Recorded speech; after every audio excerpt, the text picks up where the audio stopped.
Welcome back to the channel, and today we're going to be taking a look at the brand new Vosteed XL Mink. I reviewed the original Mink on the channel a while back, and I was absolutely blown away by the performance of this knife. Even though it's not typically the blade shape I go for, it's a very nice and lightweight, excellent EDC size and carry, but I couldn't really recommend it for too long because they went out of stock fairly quickly on that first run. But now these are back in stock, so I will definitely have these linked in the description along with the XL Mink if you're interested. But if you like this blade shape, it performed really well, and this thing is a featherweight. My only real gripes on this was I wish it was a fold-over taco style kydex sheath to make it a little bit more minimal, and I wish they would have opened up the sharpening choil because I sharpened it up after the review, and as you can see, I'm kind of hitting that plunge grind.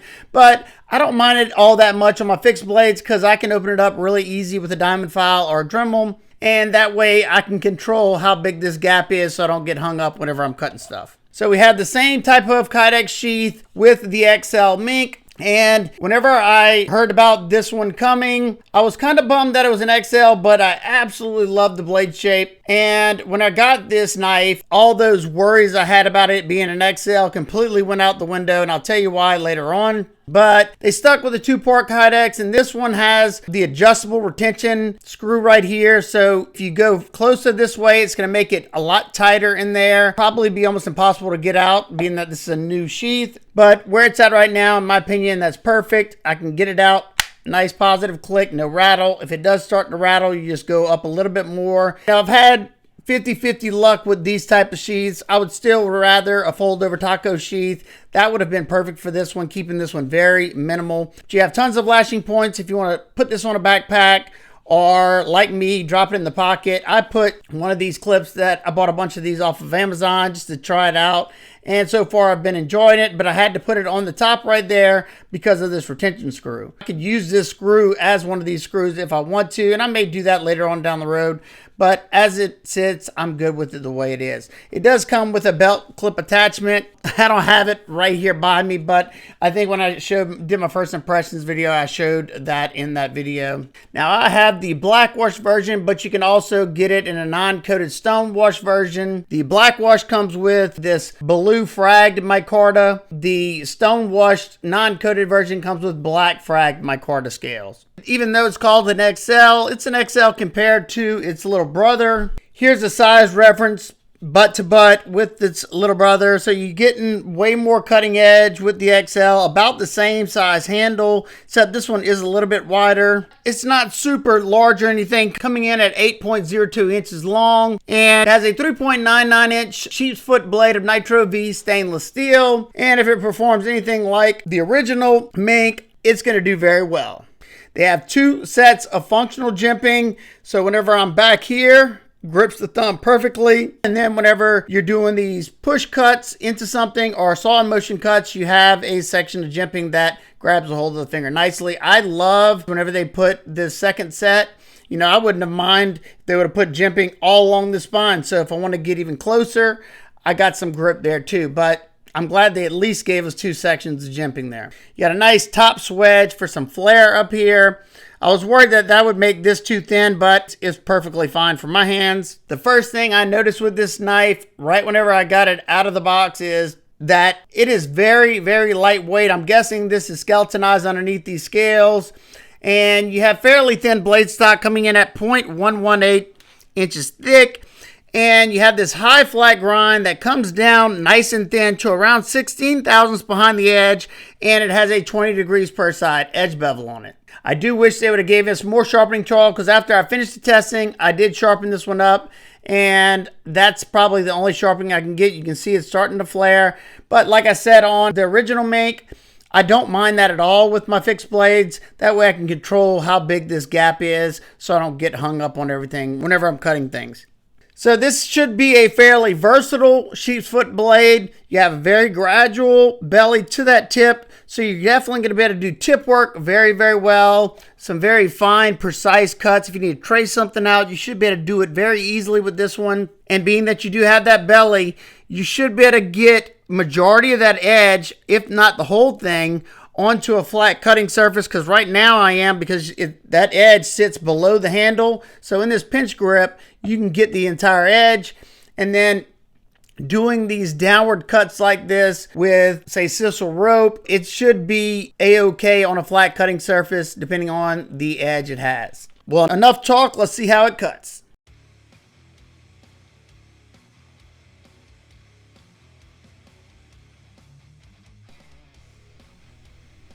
Man, this one came stupid sharp out of box, just like pretty much every Vosteed I've ever gotten. And this type of blade shape is really going to excel at these in-hand cuts very well. And it should do well at just about anything. You do have enough belly, it looks like, to cut on a flat surface. We'll find out in just a minute, but it's hard to put into words what it feels like right now. Going through this, I'm taking it a little bit slower than normal just because I enjoy the way, knife slices that has good edge geometry, or good blade geometry, should I say. And after this review, I'm going to sharpen it up. It's going to be even better. So now we're going to test the ergos. This is micarta with a frag grip. Definitely adds some texture. This knife's not going anywhere. We start increasing pressure more and more. Nothing's really poking or prodding me. I will say, though, I'm holding on to it pretty tight because it is a skinnier handle. It's under 1/2 inch. So prolonged use like this may start to fatigue your wrist and forearms, but for what I did, it's perfect for that. So you can see me using that pointer finger grip because it's nice and sharp. It's popping the 1/2 inch sisal rope pretty effortless. I'm basically push cutting this with no issue whatsoever. And like I said earlier, you have enough belly to do this type of stuff. Now, being that it does require force to get through the sisal rope, I'm only getting that forward portion onto the cutting board, but it's definitely enough to do it. And it didn't feel like I was going to need to throw it up on the block at this point. And I don't think I had to use the block at all, but definitely love that jimping up front whenever I'm using the pointer finger grip. I'm just basically swapping. Oh, I did use the block. I think it's because I wanted more of that edge to be able to cut the rope. And it also has a lot to do with the massive blister. It's basically a permanent blister from doing all these tests that I've gotten. Before I started doing this test, I probably should have waited, but I was excited to see how this one performed because I remember vividly how well its little brother performed. So yeah, don't take this as a negative. It's more so on me because it just makes it a lot easier, and I don't put as much stress on my index finger where that permanent blister is. My skin is a lot more fragile than the average person. Ever since my accident, I blister very easy, and it's way more painful than it used to be. But yeah, excellent job. I think we get through 180 cuts before I run out of the piece of rope I cut.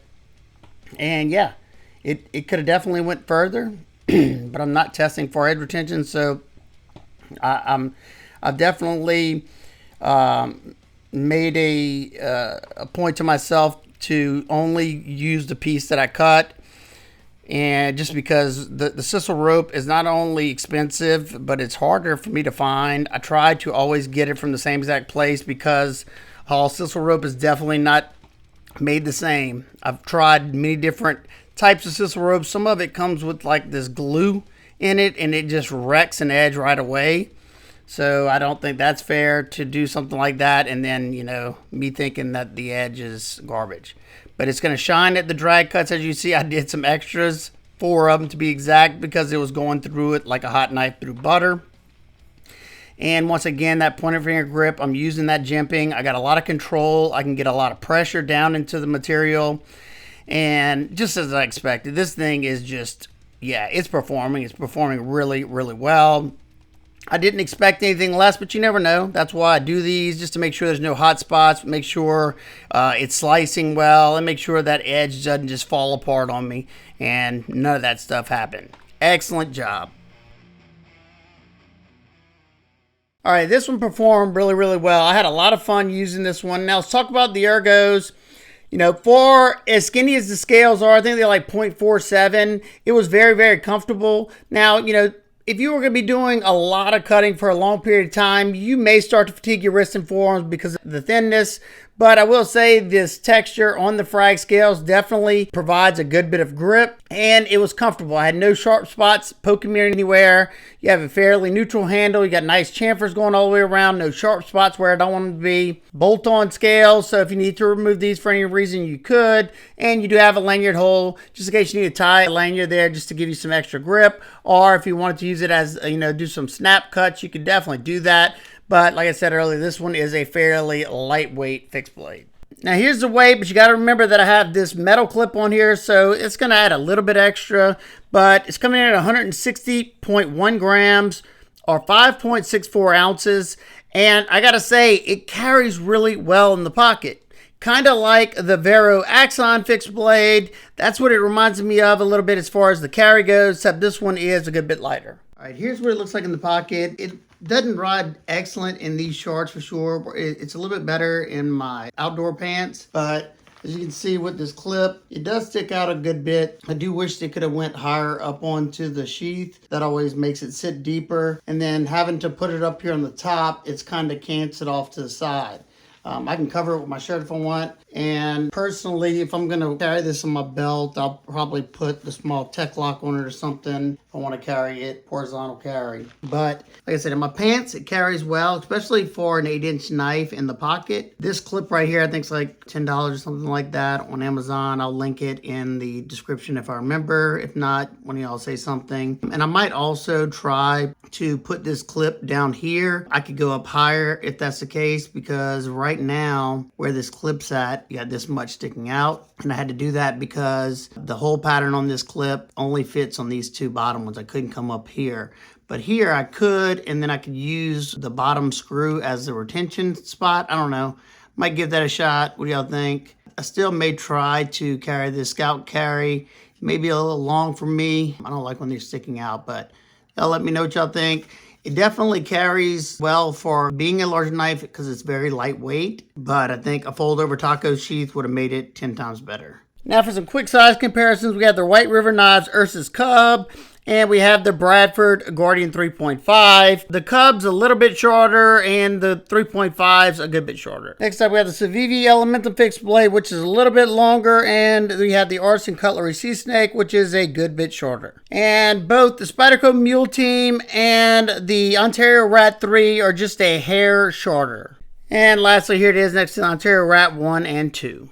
And for my nitpicks and complaints, I would have loved to see a fold-over taco style Kydex sheath. It would have kept this even more compact. However, this one's super lightweight, carries really nicely, so it's not a deal breaker for sure. They could have given us a larger sharpening choil because you're going to get about one sharpening before that'll start to flare on you. That's just a very minor gripe because when it comes to my fixed blades, I usually like to open them up myself. That way I don't have a larger hole than needed so things don't get trapped up in that little gap. But what are my final thoughts? This one comes in at $79. I think this is an outstanding budget EDC fixed blade. It would be a great camp knife, truck knife. It performs very, very well. It's extremely light for its size. When it comes to the two different blade shapes, I definitely prefer this one. It's a more versatile blade shape because this one has a much deeper belly.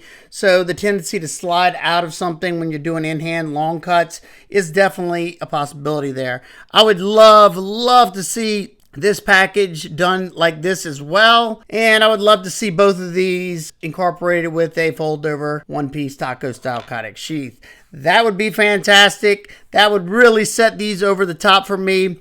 I absolutely love them. Still carry this one, and now I can actually suggest this one because it's available at this time, depending on when you watch this video. So if you watch this a long time from now, it may be sold out, but definitely you can check the links in the description. They will be an affiliate link, so if you want to help support what I do here on this channel, it helps me pay for my testing materials. That is so awesome. I appreciate it very, very much. But if not, it's no big deal. If you have any questions, comments, concerns, please leave those down below and I'll do my best to get back with you. I hope every one of y'all is having an absolute amazing day. I will see y'all on the next one. Peace.